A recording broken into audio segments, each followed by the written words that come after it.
जब भी आप कभी घूमने जाते हैं और खासकर समुद्र के पास घूमने जाते हैं तो आपके दिल और दिमाग में रोमांच भर जाता है। आपका शरीर रोमांच से प्रफुल्लित हो जाता है और आप सभी जानते हैं कि समुद्र की गहराइयों में ऐसे राज छुपे हुए हैं जिसे आज तक वैज्ञानिक नहीं सुलझा पाए। ये वीडियो रोमांच से भरा हुआ है, आप वीडियो में अंत तक बने रहें। तो बिना समय बिताए हम अपना वीडियो स्टार्ट करते हैं। टाइटैनिक जहाज का मलबा देखने समुद्र में मीलों नीचे गए अरबपतियों का रोमांच का सफर दुखद अंत में बदल गया। समुद्र में पनडुब्बी लापता होने के बाद सभी यात्रियों को मृत घोषित कर दिया गया। बताया जा रहा था कि समुद्र की गहराइयों में विस्फोट से पनडुब्बी के टुकड़े टुकड़े हो गए। पनडुब्बी में सवार सभी लोगों की मौत हो गई। टाइटैनिक अपने समय के सबसे विशाल और आलीशान जहाजों में एक माना जाता है। आखिर जानते हैं कि टाइटैनिक के साथ क्या हुआ था। तारीख 2 अप्रैल 1912। टाइटैनिक उस समय में आयरलैंड की राजधानी बेलफास्ट से इंग्लैंड के साउथहैम्पटन के लिए रवाना हो रहा था। साउथहैम्पटन के बंदरगाह में 2200 से अधिक लोग सवार हुए। इसमें दुनिया के सबसे ज्यादा चर्चित लोग भी शामिल थे। उनकी मंजिल लगभग 5500 किलोमीटर की दूरी पर बसा अमेरिका का न्यूयॉर्क शहर था। लेकिन सफर की शुरुआत में ही टाइटैनिक बर्फ की चट्टान से टकराकर ओझल हो गया। हादसे में 1500 से अधिक लोग मारे गए। जो बच गए उनके पास बस रह गईं कुछ कहानियां और दुनिया के हिस्से में आया कुछ अनसुलझा रहस्य। और एक बड़ा सवाल खड़ा हो गया कि दुनिया का अजय कहा जाने वाला जहाज डूब कैसे गया, उसका मलबा कहाँ गया। टाइटैनिक एक बार फिर से चर्चा में है। दरअसल 18 जून को जहाज का मलबा देखने 5 लोगों को लेकर समुद्र में गई टाइटैनिक पनडुब्बी गुम हो गई। कंट्रोल रूम में उसका संपर्क टूट गया। फिर सर्च एंड रेस्क्यू ऑपरेशन शुरू हुआ। कई देशों की नौसेना और कंपनियां उन्हें ढूंढने में जुट गईं। अमेरिका के राष्ट्रपति जो बाइडेन भी सर्च ऑपरेशन पर अपनी नजर बनाए हुए थे, लेकिन अभी तक कोई निशान नहीं मिला था। समय के बीतने के साथ साथ उम्मीदें भी बीत रही थी। टाइटन गोलाकार कैप्सूल की तरह दिखाई देता था। इसे समंदर के अंदर चलने और सरवाइव करने के लिए बनाया गया था।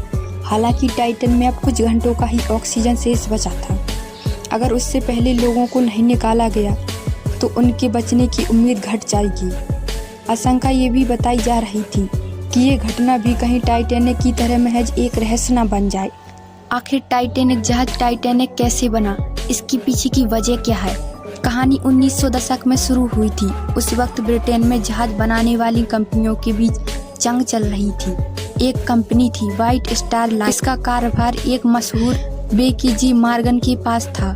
व्हाइट स्टार का मुकाबला कुनार्ड स्टीमशिप कंपनी लिमिटेड से था। वे ज्यादा बड़े और अधिक सुविधा वाले जहाज बनाकर रेस में आगे निकलना चाहते थे। 1906 से 1907 में कुनार्ड ने 2 तेज रफ्तार वाले जहाज बनाकर बाकी कंपनियों को पीछे छोड़ दिया था। तब व्हाइट स्टार के कर्ता धर्ता नई योजना लेकर सामने आए।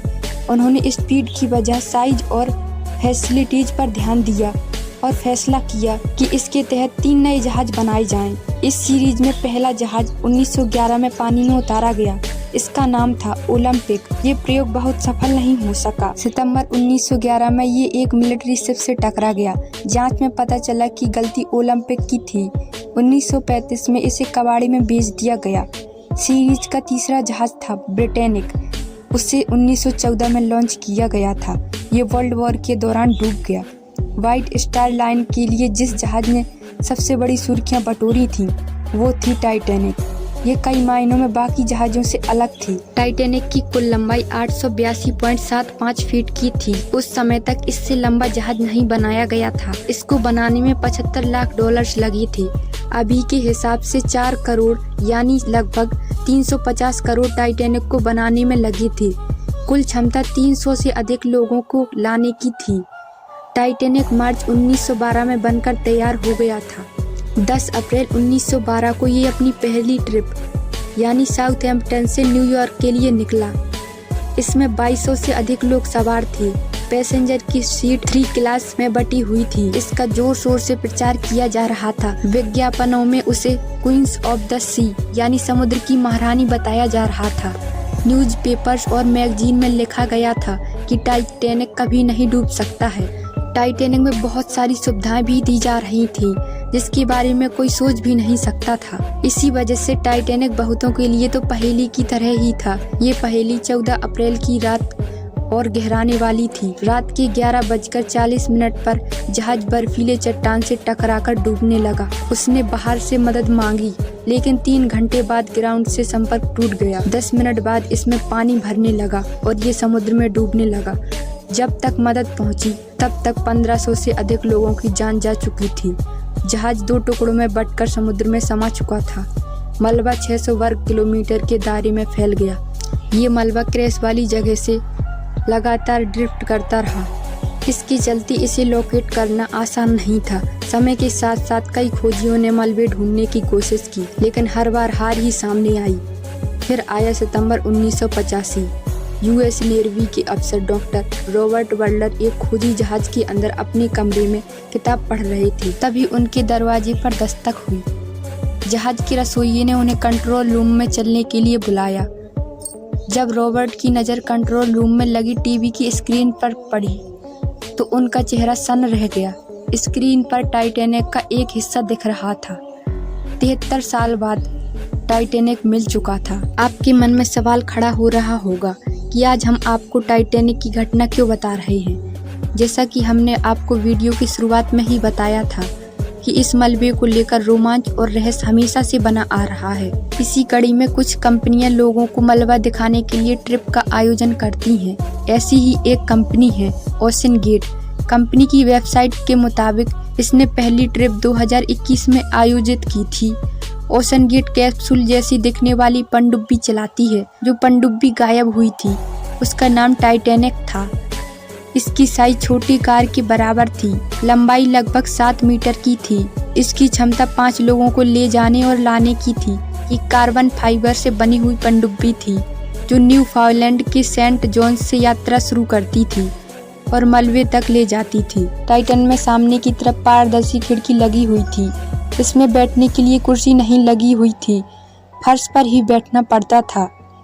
टाइटन में एक प्राइवेट टॉयलेट भी बना हुआ था। ये ट्रिप पूरी 8 दिनों की होती थी। इसके दौरान पनडुब्बी कई बार डुबकियां लगाती थी। टाइटैनिक का मलबा अटलांटिक महासागर में लगभग 4000 मीटर नीचे है। हर एक डुबकी में लगभग 8 घंटे का वक्त लगता था। एक बार डुबकी लगाने के बाद ये पानी में 96 घंटे तक रहती थी। 17 साल से ऊपर के लोग इसका टिकट ले सकते हैं।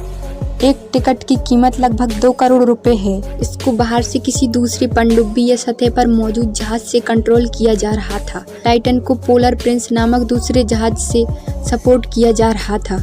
18 जून को टाइटन कनाडा के न्यूफाउंडलैंड तट के नजदीक मलबा दिखाने निकली थी। डुबकी लगाने के लगभग 2 घंटे बाद टाइटन का सतह से संपर्क टूट गया। संपर्क टूटने के 8 घंटे बाद यूएस कोस्ट गार्ड को अलर्ट किया गया। उसके बाद कोस्ट गार्ड ने सर्च ऑपरेशन शुरू किया। टाइटन में 5 लोग सवार थे। पाकिस्तानी अरबपति शहजाद दाऊद और उनके बेटे सुलेमान और ब्रिटिश के उद्योगपति हामिश हर्डिंग और वॉशिंगटन के सीईओ स्टॉक रस और फ्रांसीसी खोजी पॉल अर्नी। हामिश हर्डिंग एक जानी मानी खोजी हैं। वो अंतरिक्ष तक जा चुके हैं और उनके नाम 3 गिनीज वर्ल्ड रिकॉर्ड हैं। इनके ढूंढने में अमेरिका और कनाडा के अलावा कई अंतर्राष्ट्रीय एजेंसियां भी शामिल हैं। अमेरिका कोस्ट गार्ड के प्रवक्ता ने कहा था कि ये बचाव अभियान बेहद जटिल रहा है और पनडुब्बी जहां गायब हुई थी वहां से सिर्फ खटखटाने की आवाज बहुत देर तक आती रही। इसके बाद सर्च ऑपरेशन को एशिया में शिफ्ट कर दिया गया, लेकिन उनके हाथ भी कुछ नहीं लगा। ऐसी कुछ घटनाएं होती हैं जिनका जवाब ना ही वैज्ञानिकों के पास रहता है और ना ही हमारे पास। वैसे आप लोग अपनी राय कमेंट बॉक्स में बता सकते हैं। अगर वीडियो पसंद आया हो तो वीडियो को लाइक करना और चैनल को सब्सक्राइब कर लेना। मिलेंगे ऐसे ही शॉकिंग वीडियो के साथ। तब तक के लिए गुड बाय।